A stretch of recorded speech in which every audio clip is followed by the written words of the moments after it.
নির্বাহী বিভাগ থেকে পিলোপাস করে দেওয়া হচ্ছে আদালতে। তো এইসব দিয়ে আমরা ক্লান্ত। আমাদের যোগ্য অভিভাবক কেউ নাই আসলে, কারা আমাদের জন্য আদালতে দাঁড়াবেন। তো বিষয়টা এরকম গড়াচ্ছে যে আমরা হাইকোর্টে আস্থা রাখলাম, ঠিক আছে, যে পরবর্তীতে চেঞ্জ হবে না। সকল শিক্ষার্থী তো হল ছেড়ে যাচ্ছে এবং রিস্ক নিয়ে কেউ হলে থাকতে চাচ্ছে না, এবং যারা আছে তারাও আতঙ্কের মধ্যে আছে কি হয় না হয়। চলমান কোটা সংস্কার আন্দোলন নিয়ে সারা দেশে থমথমে পরিস্থিতি বিরাজ করছে।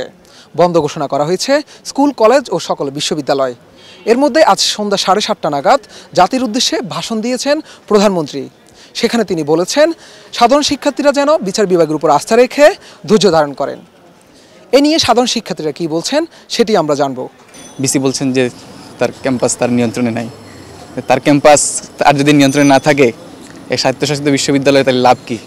বর্গা দিয়ে দিক, যদি সে বর্গা দিয়ে দিতে চায় বর্গা দিয়ে দিক। সে অন্য হল বন্ধ করে দেওয়া হয়েছে আমাদের পুলিশের অস্ত্রের মুখে, এবং নানানভাবে পুরো ক্যাম্পাসে যে পরিমাণের বিজিবি সীমান্তে থাকার কথা, সেই বিজিবি এখন ঢাকা বিশ্ববিদ্যালয়ে এখন সাধারণ শিক্ষার্থীদের বিরুদ্ধে দাঁড়াচ্ছে।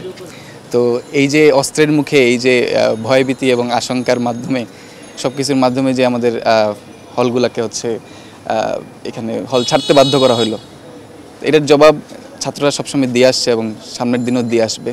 ছাত্ররা কখনো দমার পাত্র নয়। ছাত্ররা যদি দমতো তাহলে আইয়ুব খান আমাদের উপরে যে অত্যাচার চালাইছিল, ওই অত্যাচার চালাইয়ে কিন্তু টিকে থাকতে পারতো। দেখুন, এই আদালত নিয়ে আমাদের সাথে যে বিগত দিনগুলিতে পিলোপাসিং খেলা হয়েছে, ওই পিলোপাসিং খেলার সাথে ছাত্র সমাজ আসলে ক্লান্ত। এই নির্বাহী বিভাগ এবং বিচার বিভাগ সব কিছুকে নিয়ে আমরা আসলে খুব ক্লান্ত। আমাদের যোগ্য অভিভাবক কেউ নাই আসলে, কারা আমাদের জন্য আদালতে দাঁড়াবেন, কারা আমাদের জন্য নির্বাহী বিভাগে কথা বলবেন, কেউ আমাদের আসলে নাই। তো বাধ্য হয়ে ছাত্র সমাজ যে আন্দোলন করে যাচ্ছে, তো এই আদালতের পিলোপাসিংয়ের মাধ্যমে এবং এই যে নির্বাহী বিভাগ থেকে পিলোপাস করে দেওয়া হচ্ছে আদালতে, তো এইসব দিয়ে আমরা ক্লান্ত, এবং এইসব আমরা আসলে শেষ চাই। এবং আমরা চাই যে সামনের দিনে এই সরকার, এই গভর্নমেন্ট আরও দায়িত্বশীল আচরণ করুক, এবং ছাত্ররা যেটা ন্যায্য অধিকার চায় তাদের, ওই ন্যায্য অধিকারের পক্ষে কথা বলুক। এবং এই পেটুয়া বাহিনী, এইসব গুন্ডা বাহিনী দিয়ে যাতে সাধারণ শিক্ষার্থীদের অত্যাচার না করা হয়, এরকম অভিযান না চালানো হয় হলে যাতে তারা এরকম বের হয়ে পড়ে, এবং তাদের প্রত্যেকটা প্রাণ যেন এরকম হুমকির মুখে না পড়ে। দেখুন, তৃতীয় পক্ষের বা অন্য কোনো পক্ষেরই এখানে কিন্তু সুযোগ নেই, এখানে কোনো সুযোগ নেই।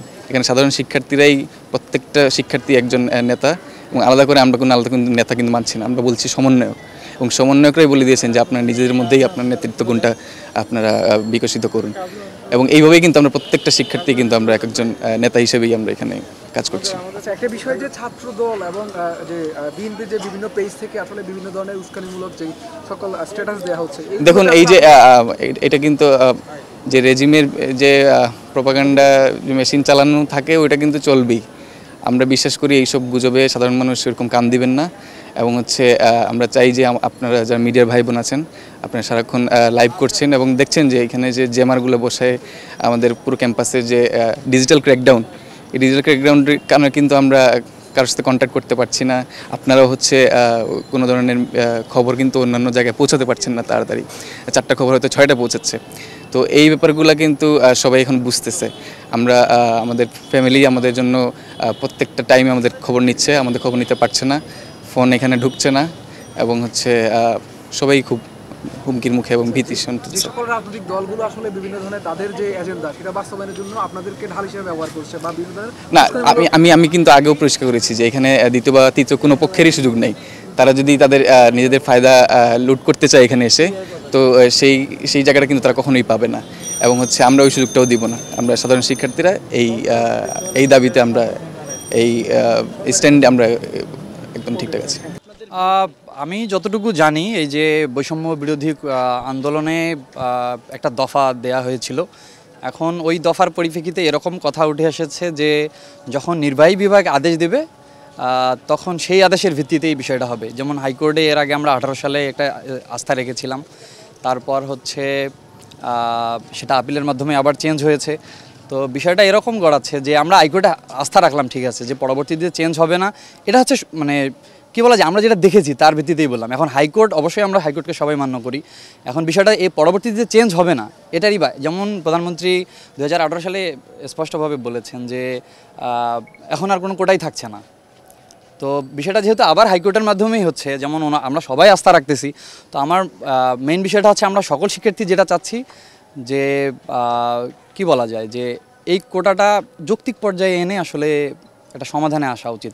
যেমন আপনি দেখেছেন অলরেডি আমরা সাধারণ শিক্ষার্থীর মধ্যে অনেক ভাই বোনদের হারাইছি, অথবা এটা সঠিক তথ্যটা আমি যদি জানি না, তো এটা আসলে আমাদের জন্য দুঃখজনক না যে আমরা আমাদের সহপাঠীদের হারাচ্ছি।